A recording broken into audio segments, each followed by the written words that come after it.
I'm Kevin Lee, and let's queer up the USA View. Poll finds most Americans say GOP has a transphobia problem.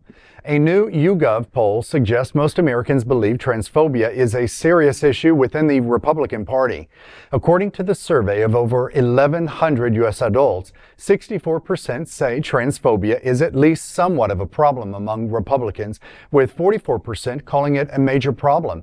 Transphobia ranked as the second biggest issue. Respondents said the GOP has taken too far, ranking just behind hostility towards immigrants. Majorities also flagged white supremacy at 62% and conspiracy thinking at 71% as problems among conservative politicians. At the same time, 60% said trans ideology was an issue among Republicans, and 61% cited gender ideology, though the poll did not define those terms. The findings come amid a surge in anti-trans legislation. In 2025 alone, 125 anti-trans bills were passed. Since 2023, more than 1,600 bills targeting queer rights have been introduced nationwide. These laws include bans on gender-affirming care for trans youth, widely described by experts as life-saving. The poll also found concerns across party lines. 45% of respondents say they believe transphobia is a problem in the Democratic Party, while 55% say it's not. Conservatively, 37% say so-called, quote, wokeness, unquote, end quote, is a major problem for Democrats, while 34% think that the same about trans ideologies.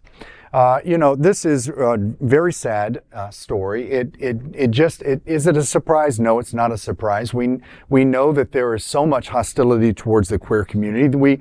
What you don't understand and what you're not willing to understand is why the others, the enemy, fears us, and why they are constantly trying to bring up this terminology of wokeness and use it as a weapon against us, when woke literally means, from a cultural perspective, that we are aware of what's going on. We see the light of truth. And so we're not willing to tolerate it, but it's been used against us, much like a lot of terminology. And it breaks my heart. Parents should have the unarguable rights to make medical decisions for their children, their trans children, with medical experts supporting them. And to attack that is really hypocritical? Is that the word? That's a big word for me today. Well, there's hypocrisy. Look, hypocritical. I'll take that word. Okay. And so what I think is this. Being a nurse and being in the OR for so many years, I know that there are some surgeries that some parents do for their children to lengthen the legs, to inject them with growth hormones because they don't fit society's standards of the proper size for the child. Isn't that pretty much the same thing as changing the body of a person who is going through trans operations? They've made a decision. But in these situations, the parents are basing this on personal desires, society's thoughts and considerations, and it just is a bit crazy to me. Mm-hmm. Well, I mean, if you want to get closer to home with that, and you being a nurse and you being in the OR, I don't know if you were ever when a child was being born, but I mean, lots of people being intersex is like having red hair. It's that common. Okay? 1 in 2,000 births. I know that number. And when that, and you could please, if I am not a medical person, but if maybe you can co-sign me with this, right? In the emergency room, when a baby is being born, if they are born with both genitalia, they just cut the one that's hanging out more. Okay, there's no question to the parent or anything. You don't know what that kid truly is, and that kid might be walking around with the wrong genitalia. Is that wrong? Yes or no? Well, I've never seen that part of it, but what I do know is that 1 in 2,000 births have ambiguous genitalia. So that means they can't identify externally. Is it male? Is it female? Is it both? What is it? And so there's so much ambiguity, they have to go and do genetic testing. But even then it's questionable because of the fluidity of chromosomal gender. So, and who gives a doctor the right to make a decision whether I'm male or female? Who are you to decide based on, allow me to identify myself. So the fact that a professional is identifying me and literally, legally, I don't know what you'd call it. Giving me my gender. You're literally giving me my gender without talking to my parents. So a professional assigns it and later in life it's a problem? Yeah. Well, why don't you go back to the person who assigned it? Exactly. Right.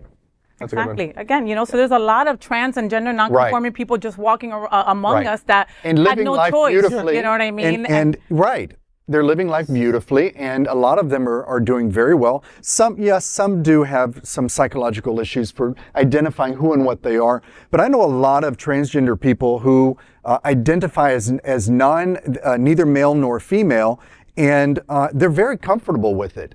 And I think that is a positive trend that I'm seeing, and I'd like to see more of that. That would be a person that identifies as gender non-conforming, yes. and that's completely let's just say that there's nobody here at the table who's trans, so we can't speak on the experience or what it entails to even be a trans person, right?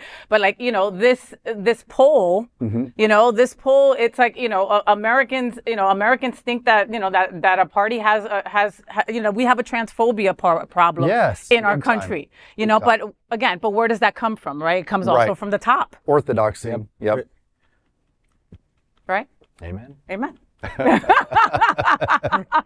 And a women. There is no other queer nonprofit media platform like this in the entire world. Support our LGBTQ stories by sharing them and subscribing to Queer News Tonight.